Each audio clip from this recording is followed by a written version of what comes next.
Hola a todos, soy Daniel Ferrer. Hoy nos encontramos aquí con Álvaro Luzón.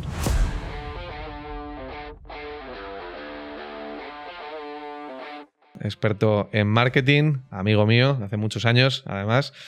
Ha sido director de marketing de muchas empresas dedicadas al mundo del eSports, videojuegos, Warner Bros., todas muy conocidas. Tienes un track record que a nuestra edad muchos envidiarían, Álvaro, la verdad. Y bueno, ¿y cómo te has metido dentro del mundo del marketing, la IA y los videojuegos con tu canal, que además nos gusta mucho de todo lo que hablas? Cuéntanos un poco, Álvaro. Bueno, pues lo primero, muchas gracias por invitarme. Es un placer volver a coincidir contigo.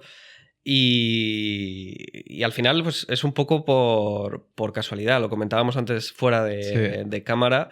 A mí siempre me ha gustado mucho la innovación. Y yo estoy obligado.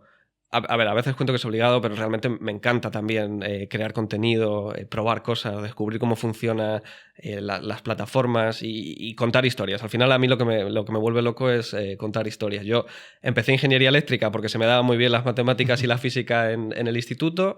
Llegué a la universidad y allí dije, creo que esto no va a ser a lo que me quiero dedicar. Tuve dos asignaturas que eran negocio o business, que se llamaba e-marketing. Saqué sobresaliente sin hacer prácticamente nada y dije, a ver si voy a tener predisposición para esto porque me gusta. Entonces, desde el principio, siempre he estado muy ligado a la innovación porque me parece algo que abre un montón de puertas y de oportunidades y que tiene que cambiar el mundo para mejor. El marketing, pues quizá porque siempre me ha gustado hablar con gente, contar historias y construir marcas.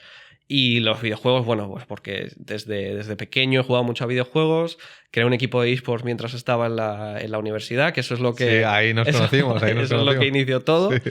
Y bueno, al final son una serie de casualidades, pero al final que si echas la vista atrás y unes los puntos, pues todo cobra sentido. Sí, ¿no?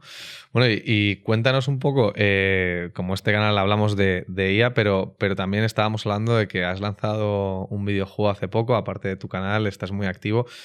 Cuéntanos un poco, dentro del marketing, ¿cómo ves la inteligencia artificial? Es decir, has sacado muchos vídeos hablando de este tema, pero hay una cosa que siempre me ha parecido curiosa, ¿no? Y es decir, ¿cómo vemos que va a evolucionar este marketing digital con la implementación de modelos de inteligencia artificial y avatares y todas estas cosas de sustitución prácticamente del ente humano, ¿no? En esta creación de contenido. Sí.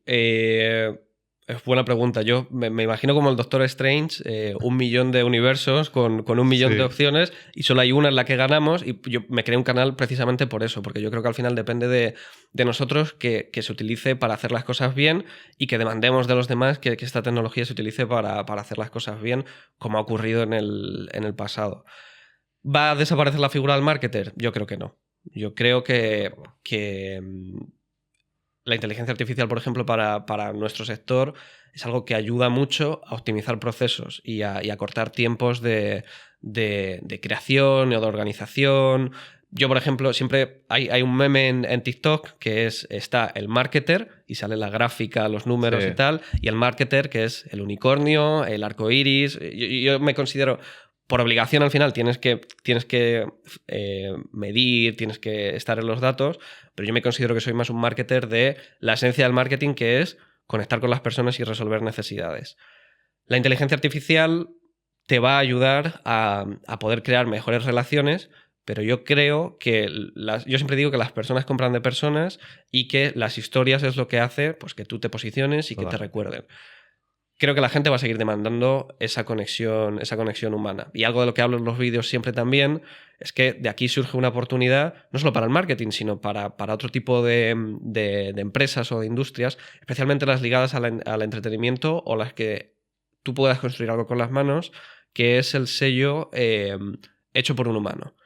Habrá cosas que se hagan con inteligencia artificial más a volumen, por llamarlo de alguna forma, y habrá otras que se hagan con humanos, porque tendrá un valor añadido de que hay una asociación de, pues esto se ha hecho primero se ha hecho por una persona y yo quiero comprar algo que se ha hecho por una persona, además se ha hecho con cariño, con tiempo y con alma, que será algo que podrás dar una capa más hacia eso. Justo hablábamos hace relativamente poco, unas horas con Daniela Goicoechea, y justo llegamos a este mismo punto, ¿no? Que es una de las cosas que más me gusta, porque dentro del mismo mundo, pero llegamos todos a la misma conclusión, ¿no? Es decir, al final el factor humano se va a convertir en un human premium. Es decir, igual que sí, sabemos que una inteligencia artificial puede pintar un cuadro con patrones parecidos a los de Picasso, yo voy a querer ver cómo Picasso o como cualquier artista se ha confundido.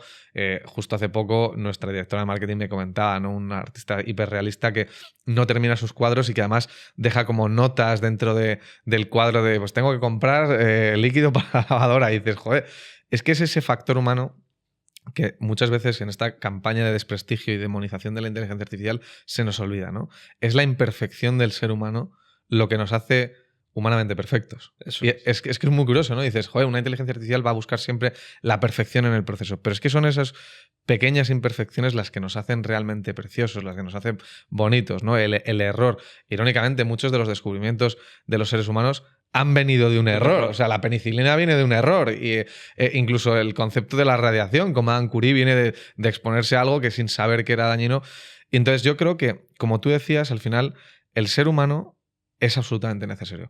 Hay una cosa que a la mayor parte de la gente con el miedo se le olvida, es que para crear a la IA hace falta un humano o un grupo muy grande de humanos que la creen, que la enseñen, Sí. que la guíen. Y por lo tanto existe siempre un sesgo. Es decir, la IA va a ser siempre un reflejo de una toma de decisiones o un análisis de la información de la manera más perfecta que lo haría un humano, que a veces, como tú dices, para crear contenido masivo y tal, será muy útil, y habrá otras veces que digas, oye, esa creatividad, yo, por ejemplo, en el día a día hay una cosa que yo creo que tanto en el marketing como en cualquier ámbito funciona mucho la IA, es para darte ideas. Estoy bloqueado, no sé, dame ideas de temas de no sé qué. Entonces, claro, como tiene una base de datos infinita, Claro. pues te va a dar 1000 ideas que a lo mejor muchas no tengan que ver y de esto no tiene... ¡Pum! Y de repente pegas con algo y dices, sobre aquí, desarrollo. Aquí puedo tirar del hilo. Claro, es como tener, yo siempre digo lo mismo, es como tener internet, pero mucho más accesible, porque no es tengo que buscar en las 27 páginas de internet, no es, me va a dar con los ítems que yo estoy buscando, y si encima estas ideas evolucionan a entender cuáles son nuestros gustos o nuestras necesidades, pues será todavía más eficiente, ¿no? Eso es. Justo recogiendo una de las cosas que has dicho, el otro día hice un vídeo sobre esto que explicaba, y más estando aquí, si tú estás hablando de medicina, por ejemplo, tú quieres que haya 0 errores. Quieres que no haya un solo error y que el diagnóstico sea exacto o que la operación sea perfecta. Pero si estás hablando de otras cosas en las que entra el entretenimiento o entra... Eso es.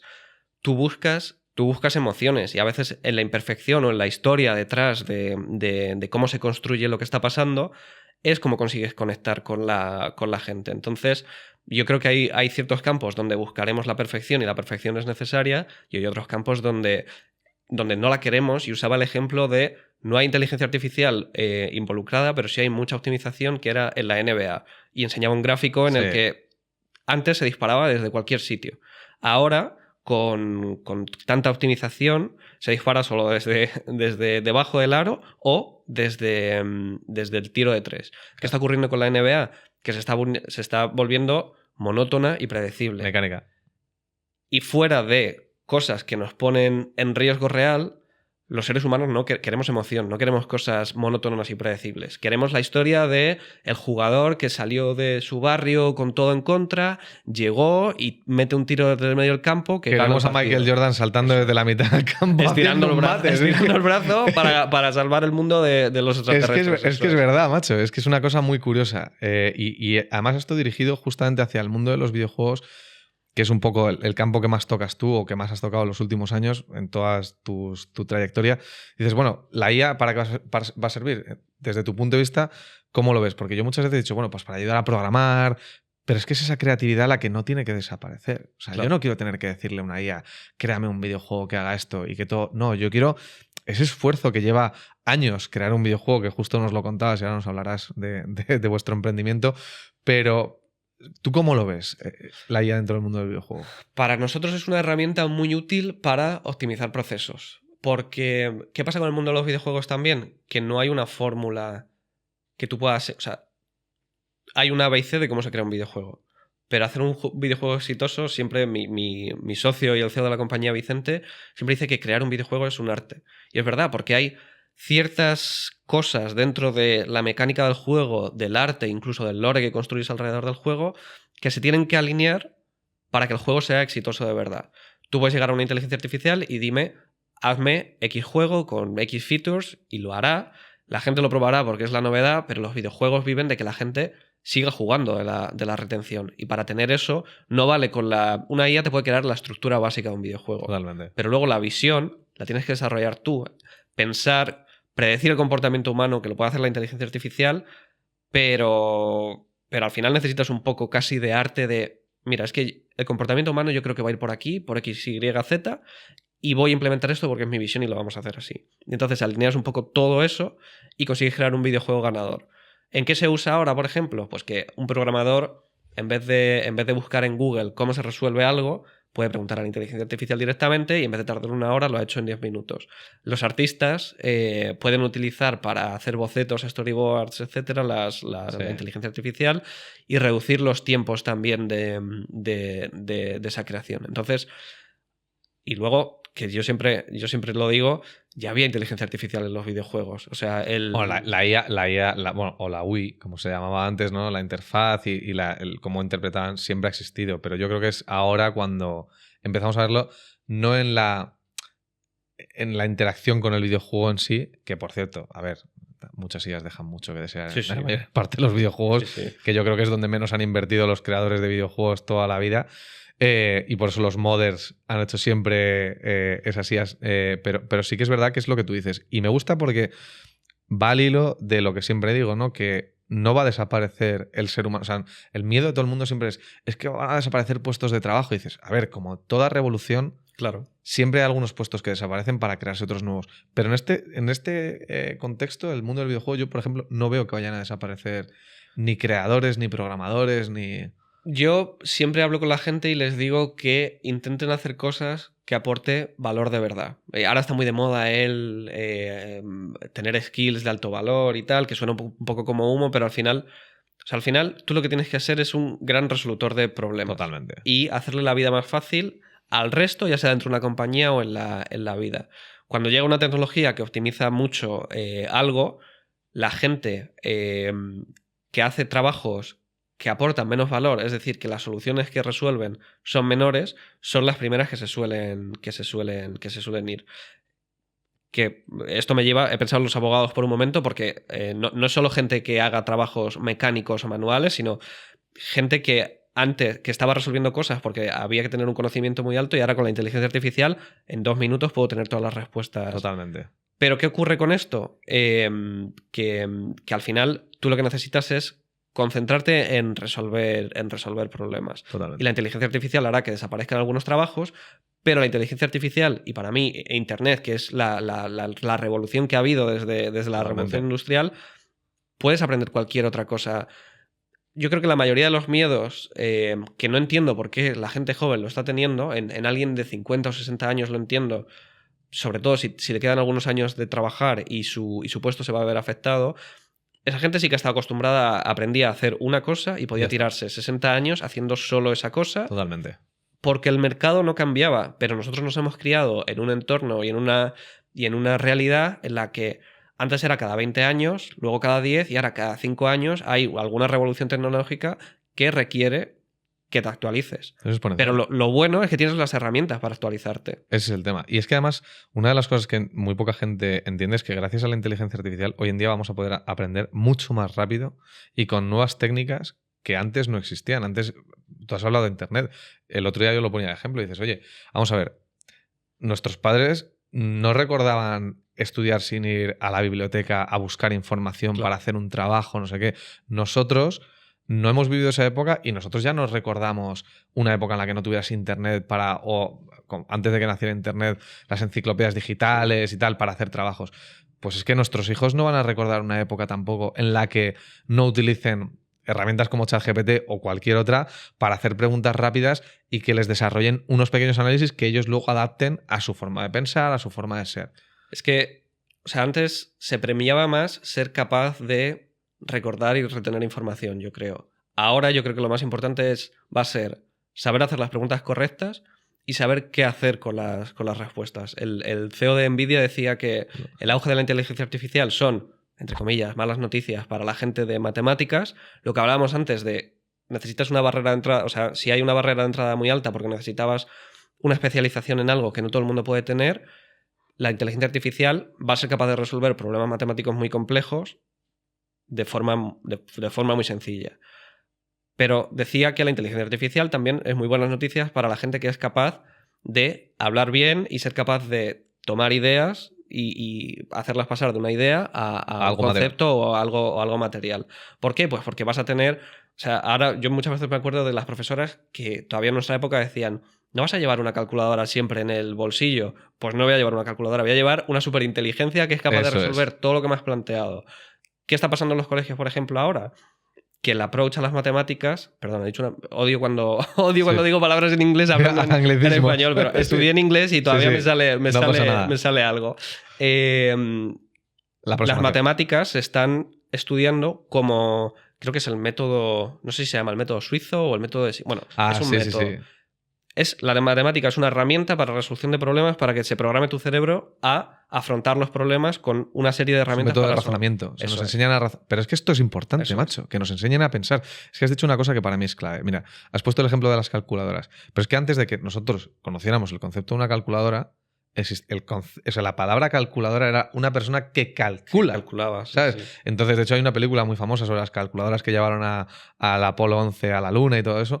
Entonces, claro, dices... ¿Por qué nos asusta algo que nos va a dar un bien a todos? Es decir, ¿qué necesidad tengo yo de saber cómo se hace una ecuación algorítmica si ya sé, o sea, lo que tengo que saber razonar por qué esa ecuación algorítmica se desarrolla de esta manera y cómo esto afecta al entorno, a mi vida en el día a día? Y esto yo creo que es clave, que nos vuelvan a enseñar a pensar. Eso es. Es que fíjate, es un avance, pero con un concepto que hemos olvidado, ¿no? Es decir, oye, nos van a enseñar a razonar, a pensar en el porqué de las cosas. Yo hay una cosa que aprendí también en marketing, que era un poco darle la vuelta, ¿no? La gente siempre se pregunta qué tengo que hacer, cómo lo hago, y por último es ¿y por qué voy a hacer esto? ¿no? Yo toda mi vida lo planteo al revés, porque cuando te planteas el porqué de las cosas y es el propósito, lo digo en todas mis conferencias, de repente todo cobra sentido. Claro. Todo se hace fácil. O sea, yo empecé a ser bueno en matemáticas en la universidad, no en el colegio, porque en el colegio me enseñaban únicamente a cómo se hace la fórmula de no sé qué. Y encima, si no lo hacías exactamente igual, no resolvías el problema exactamente igual que el profesor, no te lo puntuaban. Y yo me acuerdo de tener un profesor de matemáticas puras que me llegó y me dijo: a ver, señores, primer día de clases, que no se me olvidará nunca, en primero de carrera. Señores, vamos a ver, las matemáticas tienen que entender ustedes por qué vale, para qué vale todo esto. Claro. Y entonces empecé a engancharme a las matemáticas empresariales, financieras y tal. Y de repente te das cuenta de que todo en la vida tiene una base matemática, todo en la vida. Cuando te preguntas el porqué de la propia vida, ¿no? En la biología y no sé qué, dices, anda, o sea, que por esto el león tiene garras y el otro no los tiene. Claro. O sea, yo acabo de volver de África justo y decías, ahora entiendo por qué el chita, que es el guepardo, no sube a los árboles y el leopardo sí. Porque te preguntas el porqué de las cosas. Yo creo que la inteligencia artificial nos va a permitir eso, tener el tiempo para ser más creativos, para razonar, para pensar. Y las tareas innecesarias, las tareas de fuerza bruta, ya están hechas. A no ser que quieras hacerlas porque te gusta. Porque te guste, ya está. Pero, o sea, yo creo que para mí la clave también de la tecnología y del avance es que no estamos obligados a hacer cosas si no nos gustan. Yo creo que, o sea, al final tú piensas en la vida y en el ser humano, cada uno tendrá su visión y querrá hacer sus cosas, pero al final cada uno encuentra su propósito en cosas diferentes. Yo creo que el problema que tenemos ahora es que mucha gente no es capaz de encontrar su propósito, a veces porque está obligada a hacer cosas que no le gusta, y yo muchas veces digo, bueno, pero es que la inteligencia artificial a lo mejor te va a quitar de hacer cosas que no te gustan y te vas a poder dedicar a tu propósito, que es pintar, que es cualquier otro tipo de cosa, y vas a poder, y por eso también insisto siempre tanto en la gente que aprenda marketing. Al final todo se resume en contar historias. Para mí la vida es contar historias. Hago inciso aquí porque si lo piensas, lo que nos ha hecho al ser humano estar donde estamos es la capacidad de contar historias a nosotros mismos y al resto. Totalmente. ¿Por qué? Porque si tú eres capaz... O sea, tú veías un león cuando vivíamos en cuevas y tú mismo eras capaz de contarte la historia en la cabeza de si yo me acerco por ahí, ese león me va a comer. Ya está.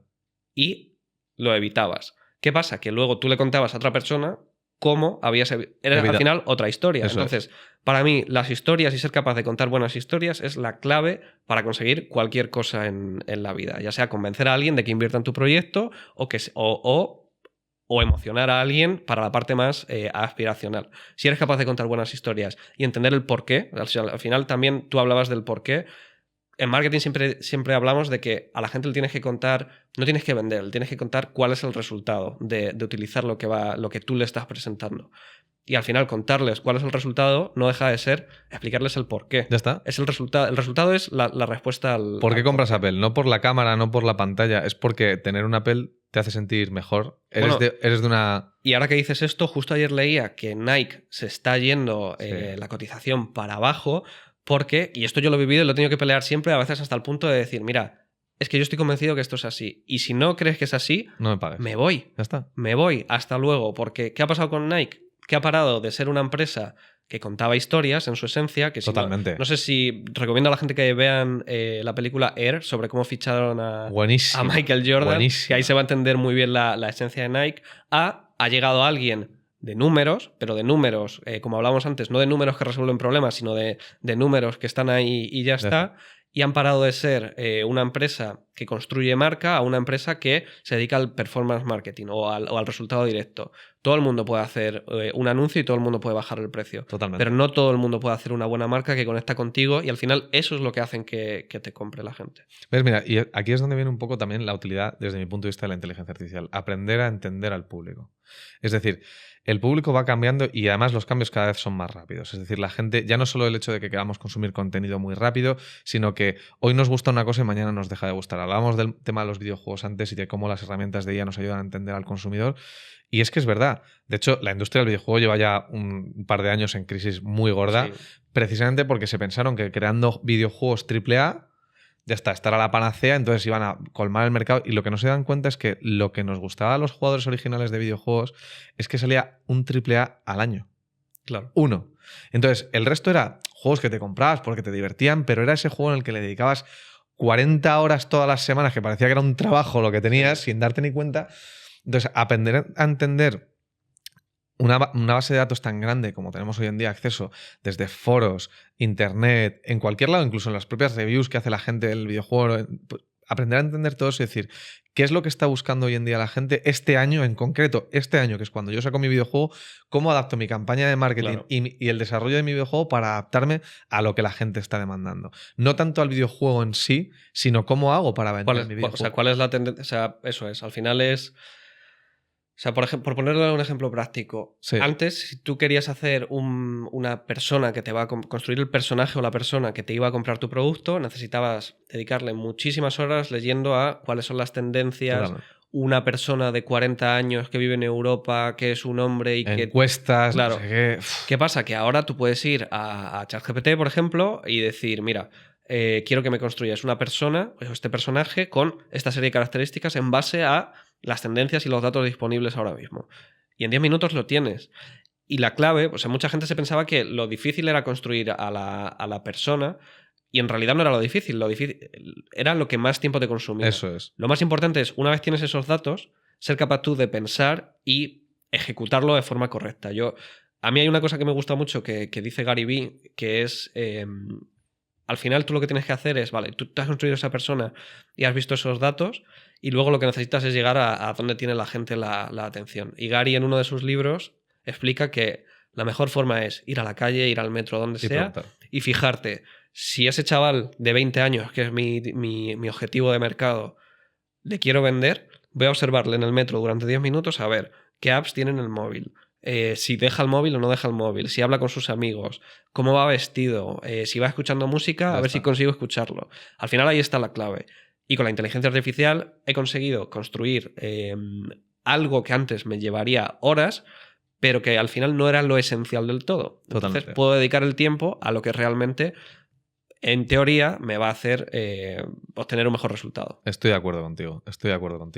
Pues mira, te voy a hacer un par de preguntas que solemos hacer al final del podcast a todo el mundo, porque la verdad es que me podría estar una hora hablando. Entre otras cosas, porque primero, la IA es mi pasión y soy un jugador de videojuegos desde que tengo 5 años, ¿sabes? Desde la Nintendo 64, que fue la primera realmente fue la Sega Mega Drive. La Sega Mega Drive, sí, esa fue la primera que me regalaron. Pero es verdad que es un mundo que a mí me ha fascinado siempre. Primero porque, como decías, de los primeros mundos donde entendimos desde pequeños qué era eso de una inteligencia artificial, claro, ¿no? Entonces, que muy poca gente se da cuenta y hemos crecido con ellos y dices, bueno, es que la gente se pensaba que esto estaba preprogramado, ¿no? Como los primeros videojuegos que decías, si saltabas aquí, entonces tenía que pasar esto. Pero es que desde hace más de 20, 25 años eso ya no es así. Y entendías que el concepto de, o sea, para nosotros no era inteligencia artificial de ese momento, era la máquina. La máquina podía ser tu enemigo o podía ser el que te ayudaba a conseguir los objetivos. Totalmente, que eso era lo que a mí más me gustaba, porque decías... hoy en día, de hecho, mira, con todo el tema de la tendencia de los videojuegos open world y tal, que ahí es donde realmente ves el tema de la IA, ¿no? Sí. De hecho, ahora van a sacar el Star Wars, el Outlaw, creo que se llama. Sí, justo esta mañana he visto a Rubio jugando. Me parece una pasada, macho. Igual que salió también un juego hace poco, el Baldur's Gate, sí, que creo que es uno de los videojuegos que más inteligencia artificial ha aplicado en la historia, porque literalmente cada decisión que tomas en todo el videojuego genera un videojuego diferente, macho. Y si te das cuenta, la gente no se ha quejado porque el juego es bueno. O sea, eso al final la gente se queja con la inteligencia artificial cuando es ruido, cuando no es algo que aporta. O cuando te lo hacen excesivamente complicado por el hecho de hacerte complejo el videojuego, claro, no bonito. Eso es. Es que es una de las cosas que yo siempre digo. Las inteligencias artificiales, cuando se diseñan bien, se diseñan para hacer que tu experiencia del juego, cada vez que lo juegas, sea diferente. No para que digas, pues esto es imposible, como pasó con el Dark Souls cuando salió al principio, que la gente decía, oye, macho, sí, o sea, esto es imposible, es difícil. Y la gente se frustraba y parece mentira que sí, que es uno de los atractivos que ha tenido en esa comunidad, ¿no? Es decir, un juego ultra complicado, pero para los jugadores como yo, que dices, tengo un tiempo muy limitado, yo no me quiero frustrar jugando videojuegos, yo quiero disfrutar jugando videojuegos. Entonces yo creo que es esa tendencia, ¿no? Entonces, como te digo, es que como me encanta el tema, macho, nos podemos tirar aquí todo el día. Hay una pregunta que hago siempre, son dos. Una, ¿cuál crees que va a ser el siguiente paso de la inteligencia artificial? ¿Vale? Y otra, que ahora te la dejaré de contestar, si crees que hay algún límite que nunca vamos a llegar a alcanzar dentro del mundo de la inteligencia artificial, y esto aplicado evidentemente a tu sector, ¿no? En la primera, ¿cuál crees que va a ser el siguiente paso de la inteligencia artificial en vuestro mundo? Es muy buena pregunta porque se abre un montón de opciones, pero bueno, yo creo que al final el siguiente paso es la adopción masiva real, porque ahora mismo es un poco de nicho, y dentro de esa adopción masiva real que nos acostumbremos a que la inteligencia artificial no solo sean modelos de lenguaje, sino que sea pues un asistente de verdad que resuelve cosas. Yo creo que es la forma de irse mainstream, por decirlo de alguna forma. Y yo veo que lo siguiente que va a pasar ahí, sobre todo a nivel de mercado, es eso, que nos acostumbremos, igual que yo ya me he acostumbrado a preguntarle a Alexa qué tiempo hace hoy, pues llevar a hibridarnos casi con ellos de la misma forma que estamos hibridados con el móvil. Estoy de acuerdo. ¿Y qué límite crees que no vamos a alcanzar nunca dentro de la inteligencia artificial? Aquí sí que más general, porque evidentemente... Pues mira, no sé si vamos a llegar a o no, pero antes hablabas de las matemáticas y siempre se ha dicho que las matemáticas podrían explicar el origen del universo, pero hasta el segundo cero, y el final. Podrías predecir el futuro. Entonces, yo siempre he pensado, ostras, si se sigue desarrollando la inteligencia artificial hasta tal punto de que sea capaz de resolver... No sé si llegaremos porque la capacidad computacional que va a hacer falta para eso, pues no la sé, cuántica. No sé si la cuántica lo va a poder hacer, sí, o si lo voy a poder llegar a ver, pero a mí me encantaría poder tener respuestas a ese tipo de... Conocer el futuro no tanto, porque yo creo que se pierde un poco la magia. Pues pero... mira, ¿sabes qué pasa, tío? Que esto lo hemos hablado porque es un problema tanto filosófico como científico. A ver, al final, fíjate, de los problemas matemáticos más difíciles y de hasta ahora no se han resuelto, aunque se aplican miles de modelos, es en la predicción del tiempo, ¿vale? Porque es un problema caótico de orden 4, es decir, cualquier elemento afecta al entorno y por lo tanto afecta al resultado. Pues tú imagínate, macho, en las decisiones de predicción hacia el futuro, pero ya no es por el hecho de que, o sea, podríamos llegar si toda la información del mundo estuviera conectada a la vez, transmitiendo qué es lo que está pasando al milisegundo. En ese sentido, yo sí que creo que podríamos ser capaces incluso de predecir cualquier cosa. Hasta qué asteroide a 10.000 años luz de aquí nos va a impactar dentro de 10.000 años, ¿no? Pero yo, fíjate, una de las cosas que siempre hablo de que no me gustaría que llegara, la singularidad, ¿no? Es decir, crear una inteligencia artificial que sea capaz de crear asimismo otras que sean o iguales o de inferior capacidad que ella, ¿no? Entonces, eso es lo único que donde creo que tenemos una responsabilidad. Es decir, tío, no hay que llegar Porque mira, científicamente es verdad que existe una comunidad de respeto hacia los límites de la inteligencia artificial, pero luego siempre existe el ego humano.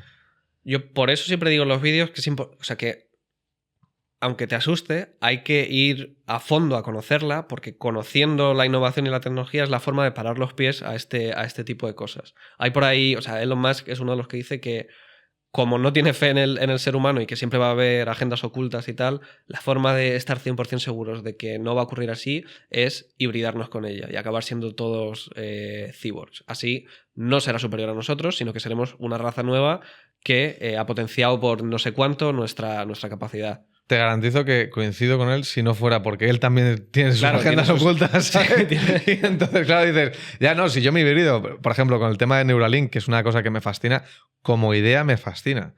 Pero eso es de las pocas cosas que sí me dan miedo, tío. Ya. Porque dices, vale, sí, voy a ser capaz de estar conectado con aparatos eléctricos mediante ondas, wifi, bluetooth, no sé ni siquiera cómo se conecta a ellos, ¿no? Pero dices, ya, y voy a ser capaz de transmitir información y de recepcionarla. Y por lo tanto, si soy capaz de recepcionarla, entonces, ¿hay ideas en mi cabeza que son mías o no? Ya. ¿Sabes? Es que además, cualquier aparato eléctrico que tenga una conexión a una red es susceptible de ser hackeado. Sí, sí. Incluso tu propio cerebro, ¿no? Se abre... A ver, también te digo que yo soy optimista con todo en la vida. También hay que tener cuidado, porque si eres optimista, tienes que tener cuidado de no ser tonto tampoco. Y Sí, porque de no ser incauto. Un tonto optimista es muy peligroso. Los tontos son los más peligrosos del mundo, ¿eh, macho? Un tonto con ganas tiene mucho peligro. Totalmente. Pero bueno, yo soy optimista en ese aspecto. Y es cierto que se van a plantear desafíos, pero por eso creo que es tan importante estar encima de ello. Y a esos desafíos encontraremos soluciones. Es igual que Internet. Internet presentaba un montón de problemas en principio, sigue habiéndolos, siguen ocurriendo cosas, pero al final las partes buenas han conseguido superar a las malas. Yo creo que según también nos vayamos encontrando esos problemas, seremos capaces de ir poniendo la solución, pero para eso todo el mundo tiene que conocerlo, no solo unos pocos. A mí me gusta esa idea que has tirado como conclusión de esto porque, mira, Internet, la forma que hicieron de hacer que la gente no tuviera acceso a toda esa mala información o influencia de Internet fue creando un Internet encima de Internet.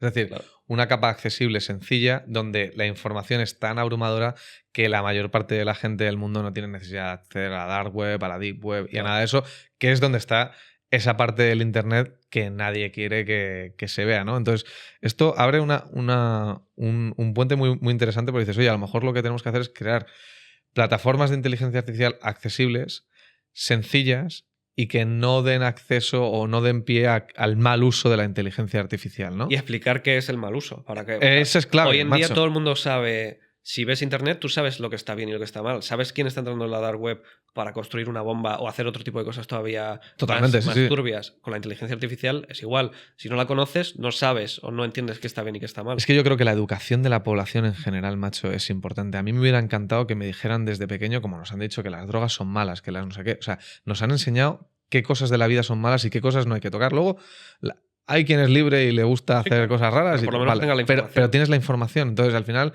eliminas que la mayor parte de la población, que al final aquí se piensa siempre en un bien común. Claro. Siempre va a haber elementos individuales que no van a atender a ese bien y es parte del ser humano.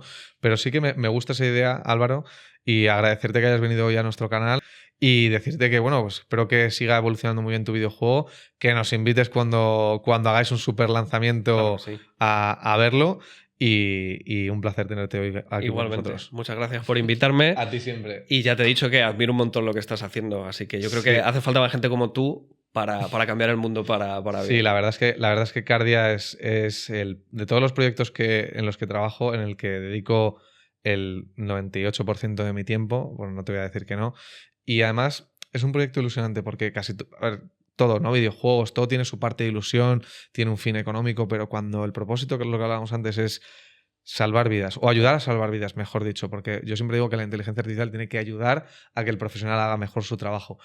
Entonces te enriquece de una manera que yo no había entendido nunca. Siempre había visto estos vídeos, ¿no? De los audífonos que le ponen a alguien que nunca había escuchado, sí, o las gafas que le ponen a un niño que van conectadas con un sensor bioeléctrico al cerebro y tal, y que de repente ve a su madre por primera vez. Y te enternecía y dices, claro, a mí me encantará que el día de mañana la gente nos recuerde porque diga, macho, pues gracias a ellos me salvaron la vida, o a mi hijo le detectaron un problema cardiovascular y le operaron muy pronto y por lo tanto tiene una vida por delante que de otra manera no pudiera haber sido. Esa es la motivación que a nosotros nos hace, a todos, no solo a mí como fundador de la compañía, sino a todo nuestro equipo de profesionales, levantarse cada día y decir, hay que luchar para que esto sea una realidad. Y la verdad es que agradecido tanto a nuestro CEO como a toda la gente que nos apoya, porque está siendo una tendencia esto. Así que nada. Pues a por ello. A por ello que vamos. Muchas gracias, Bueno. Álvaro.